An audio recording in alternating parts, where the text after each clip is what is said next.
আসসালামু আলাইকুম, কেমন আছেন সবাই? আজকে আপনাদের তৈরি করে দেখাবো ক্রিম চিজ। দেখি প্রস্তুত প্রণালীটি। প্রথমে আমি এখানে টক দই নিয়ে ছেঁকে নিয়েছি।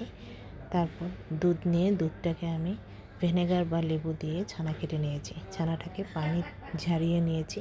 ছানাটাকে শক্ত করা যাবে না, পানি দিয়ে ধোয়া যাবে না। তারপর একটা ব্লেন্ডার জার নিয়ে সেটাতে ছানা, টক দই, একটু গুঁড়ো দুধ, লবণ সবগুলো উপকরণ একসাথে আমি ভালো করে একটা ব্লেন্ডার জার নিয়ে তাতে ব্লেন্ড করে নিয়েছি। তারপর আমি এখানে মেল্ট করা বাটার নিয়ে দেব। বাটারটাকে আগে একটু ভালো করে মেল্ট করে তারপর আমি ওই মিশ্রণটার মধ্যে দিয়ে 2-3 বারের মতো ভালো করে মেল্ট করে নিব। দেখুন এইভাবে এই যে তৈরি হয়ে গেছে, কি সুন্দর মেল্ট হয়ে গেছে।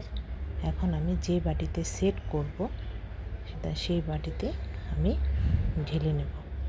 একটা বাটি নিয়ে নিয়েছি, এই বাটিটার মধ্যে আমি সেট করে এটাকে আমি ফ্রিজে রেখে দেব 2-3 ঘন্টার জন্য। আপনারা চাইলে সারা রাতও রেখে দিতে পারেন। এই যে আমি রেখে দিলাম এখন ফ্রিজে। তারপর আমি 2-3 ঘন্টা পরে বাটিটা বের করে আপনাদের দেখাচ্ছি। দেখুন কি সুন্দরভাবে জমে গিয়েছে এবং তৈরি হয়ে গিয়েছে আমার ক্রিম চিজ। এই ক্রিম চিজটি আপনারা ফ্রিজে সংরক্ষণ করে রাখতে